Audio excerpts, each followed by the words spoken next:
Hi everyone. इस video में हम जिन टॉपिक को कवर करेंगे वो है ऑपरेटर इन एसक्यूएल। हमारे पास एसक्यूएल में तीन तरीके के ऑपरेटर होते हैं: अर्थमेटिक ऑपरेटर, कंपैरिजन ऑपरेटर और लॉजिकल ऑपरेटर। इन तीनों ऑपरेटर्स को हम इस वीडियो में समझेंगे। तो चलिए वीडियो को स्टार्ट करते हैं। सबसे पहले हम देखते हैं कि अर्थमेटिक ऑपरेटर क्या होते हैं। Arithmetic operator used for basic math operations. हमारे पास जो बेसिक मैथ ऑपरेशन होते हैं जैसे plus, minus, multiply, division, modulus, इन सब को अगर हमें परफॉर्म करना है तो ये सब अर्थमेटिक ऑपरेटर के अंडर आते हैं।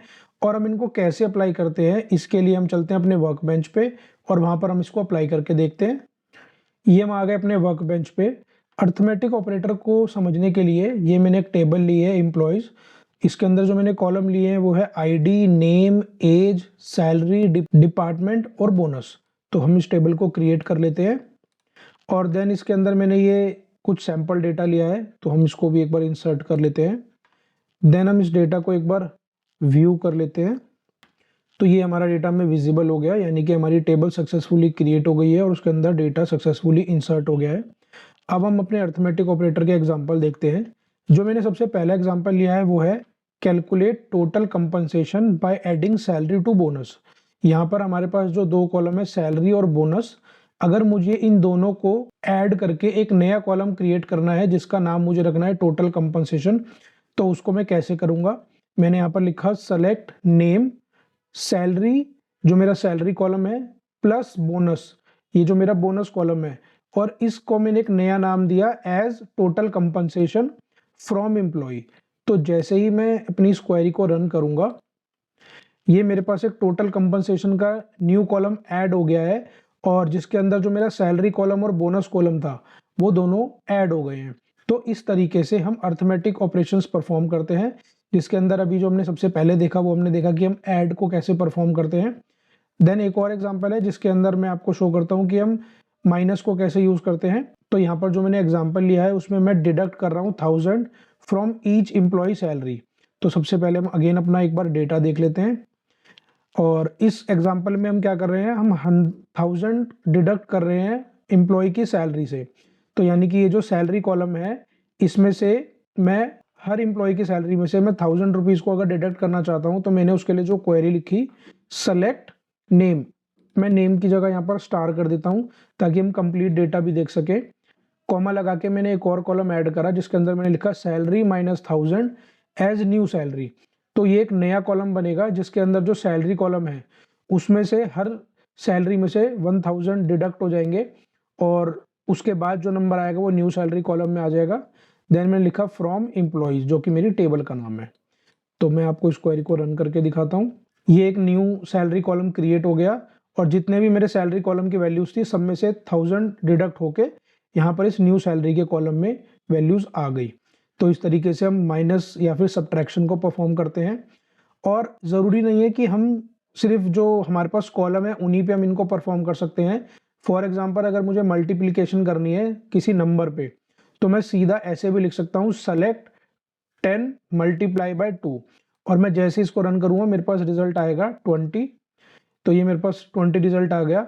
और अभी क्योंकि मैंने कोई कॉलम का नाम नहीं दिया था तो ये जो मेरा 10 मल्टीप्लाई बाय 2 है यही मेरे को इस कॉलम का हेडर दिखा रहा है। तो अगर हम चाहें तो यहाँ पर इसका नाम भी दे सकते हैं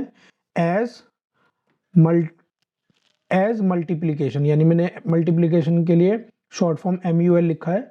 तो अगर हम अब इसको रन करेंगे तो यहाँ पर कॉलम के हेडर में MUL आ गया जो मैंने एलियास दिया था यहाँ पे, और इस तरीके से हमारी मल्टीप्लिकेशन परफॉर्म हो गई है। सेम इसी तरीके से हम डिवीजन भी परफॉर्म कर सकते हैं जिसमें मैंने 10 डिवाइड बाय 2 लिखा। तो यहाँ पर मेरे पे 5.00 क्योंकि ये डेसिमल नंबर में आया, क्योंकि जब भी हम डिवाइड परफॉर्म करते हैं तो ये हमें जो आउटपुट देता है वो फ्लोट या डेसिमल में देता है। देन इसी तरीके से हम मॉड्यूलो परफॉर्म कर सकते हैं जिसमें हमें जो रिमाइंडर है वो हमें आउटपुट में मिलता है। तो अगर हम 10 को 3 से डिवाइड करेंगे तो जो हमें रिमाइंडर मिलेगा वो होगा 1।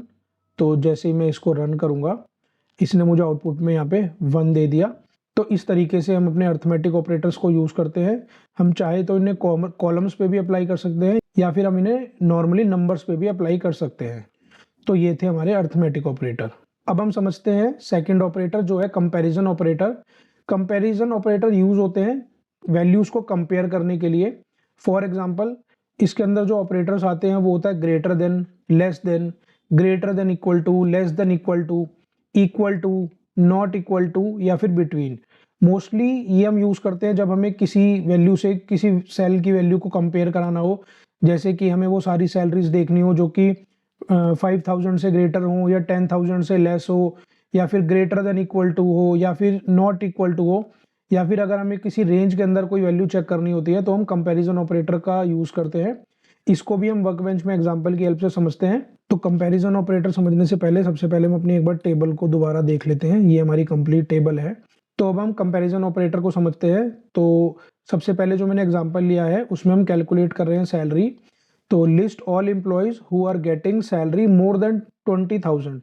तो हमें उन सारे एम्प्लॉयज की सैलरी निकालनी है जिनको जो सैलरी है वो 20,000 से ज़्यादा मिल रही है।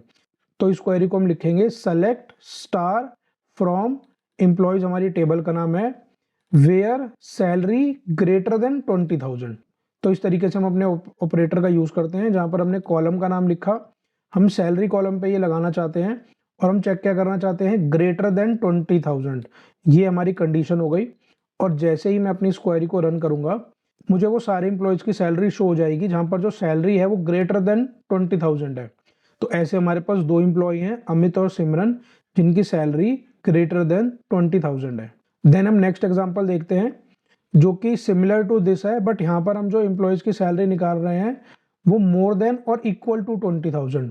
ऊपर वाले एग्जांपल में हम सिर्फ ग्रेटर देन 20,000 चेक कर रहे थे, बट यहाँ पर हम उस सैलरी को भी चेक कर रहे हैं जो इक्वल और ग्रेटर देन हो 20,000 के। तो इसके लिए मैंने वे select star from table name where salary greater than, और यहाँ पर मैंने इक्वल टू का सिंबल भी लगा दिया और फिर मैंने लिखा 20,000। तो जैसे ही मैं अपने इस क्वेरी को रन करूंगा तो अब इसने हमें आउटपुट में वो सारी रोज दी जिसके अंदर जो सैलरी है वो या तो 20,000 है या फिर उससे ग्रेटर है। तो इस तरीके से हम ग्रेटर देन इक्वल टू को यूज करते हैं। देन हम देखते हैं लेस देन कैसे वर्क करता है। List all employees who are getting less than 20,000। अब हमें वो सारे एम्प्लॉयज की सैलरी निकालनी है जिन्हें सैलरी 20,000 से कम मिल रही है। तो again select star from table name where salary less than 20,000। तो अब हमें आउटपुट में उस एम्प्लॉय की सैलरी मिल गई जिसकी सैलरी लेस देन 20,000 थी। देन हम एग्जांपल देखते हैं जहाँ पर हम सैलरी लेस देन और इक्वल टू 20,000 निकाल रहे हैं। तो इसके लिए मैंने लिखा select star from employees where salary less than और इक्वल टू। ऊपर वाले एग्जांपल में सिर्फ लेस देन था क्योंकि हम उसमें सिर्फ लेस देन सैलरी निकाल रहे थे, बट यहाँ पर हम लेस देन और इक्वल टू, तो यहाँ पर मैंने लेस देन के साथ इक्वल टू का साइन भी लगा दिया। तो जैसे ही मैं अपनी इस क्वेरी को रन करूंगा तो ये वो दो एम्प्लॉयज है जिनकी सैलरी या तो 20,000 है या फिर 20,000 से कम है। तो इस तरीके से हम greater than equal to, less than और लेस देन इक्वल टू को यूज करते हैं। देन अब एक नेक्स्ट एग्जांपल है जहां पर हम लिस्ट कर रहे हैं all employees where age of employee is equal to 20। यानी हम सिर्फ वो डेटा देखना चाहते हैं जहां पर एम्प्लॉय की एज इक्वल टू 20 है। तो उसके लिए मैंने क्वेरी लिखी select star from employees where age equals to 20। तो जैसे ही मैं इस क्वेरी को रन करूंगा तो ये एक ही एम्प्लॉय ऐसा है, नेहा, जिसकी जो एज है वो इक्वल्स टू 20 है। तो इसने हमें वो वाला डेटा शो कर दिया। तो इस तरीके से हम इक्वल टू ऑपरेटर का यूज करते हैं। देन हम एक और एग्जांपल देखते हैं जिसमें हम नॉट इक्वल टू का यूज समझते हैं। तो अब हम लिस्ट ऑल एम्प्लॉयज कराना चाहते हैं where age of employee is not equal to 20। ऊपर वाले एग्जांपल में हम एज देख रहे थे इक्वल्स टू 20, यहाँ पर हम कह रहे हैं नॉट इक्वल्स टू 20। तो उसके लिए मैंने क्वेरी लिखी select star from table name where age. अब नॉट इक्वल्स टू को लिखने के दो तरीके होते हैं। एक तो ये होता है जिसके अंदर हम एक्सक्लेमेशन मार्क और इक्वल टू, अगर हम इन दोनों को लिखते हैं तो इसका मतलब नॉट इक्वल टू होता है। या फिर हम इसे ऐसे भी लिख सकते हैं जिसमें हम लेस देन ग्रेटर देन, इन दोनों के सिंबल को अगर हम कंबाइन करके लिखते हैं तो इसे भी हम नॉट इक्वल टू की जगह यूज कर सकते हैं। तो हम दो तरीके से नॉट इक्वल टू को लिखते हैं, एक एक्सक्लेमेशन मार्क इक्वल टू के साथ और एक हम लेस देन ग्रेटर देन का सिंबल लिखते हैं, उससे भी हम नॉट इक्वल टू को रिप्रेजेंट करते हैं। तो जैसे ही मैं इस क्वेरी को रन करता हूं जिसके अंदर मैंने लिखा है select star from table name where age not equal to 20, तो मुझे वो सारे रिकॉर्ड शो हो जाएंगे जहां पर एज 20 के बराबर नहीं है। और यही सेम आउटपुट मुझे जब भी मिलेगा जब मैं अपनी इस नीचे वाली क्वेरी को रन करूंगा जिसके अंदर मैंने नॉट इक्वल टू का दूसरा सिंबल यूज करा है। तो इस तरीके से हम नॉट इक्वल टू को यूज करते हैं। देन हम समझते हैं हम बिटवीन ऑपरेटर को कैसे यूज करते हैं। तो यहाँ पर मैंने क्वेरी ली है, list all employees who are getting salary in range of 15 to 28,000, यानी कि मुझे उन सारे एम्प्लॉयज की लिस्ट चाहिए जिनको जो सैलरी है वो 15,000 से 28,000 की रेंज में मिल रही है। तो इसके लिए मैंने क्वेरी लिखी, select star from table name where salary, यहाँ पे मैंने बिटवीन कीवर्ड का यूज करा, मैंने स्टार्टिंग सैलरी लिखी जो मेरी रेंज की थी, देन मैंने एंड कीवर्ड का यूज करा, देन मैंने मैक्सिमम सैलरी लिखी, यानी कि मुझे वो सारे एम्प्लॉयज की सैलरी चाहिए जिनकी सैलरी बिटवीन 15,000 से 28,000 के बीच में है। तो मैं अपनी इस क्वेरी को रन करता हूँ और अब मुझे वो सारे एम्प्लॉयज मिल गए जिनकी सैलरी 15,000 या 15,000 से बड़ी है, या फिर 28,000 या फिर 28,000 से छोटी है। तो ऐसे मेरे पास 3 एम्प्लॉय हैं। तो ये थे हमारे कंपैरिजन ऑपरेटर के एग्जांपल। अब हम समझते हैं कि लॉजिकल ऑपरेटर क्या होता है। Logical operator is used to combine multiple condition. For example, अगर हमारे पास एक से ज़्यादा कंडीशन है और हम उसके बीच में कोई ऑपरेटर लगाना चाहते हैं तो हम लॉजिकल ऑपरेटर यूज़ करते हैं। और ये 3 हमारे पास लॉजिकल ऑपरेटर होते हैं, एक होता है एंड, एक और एक नॉट।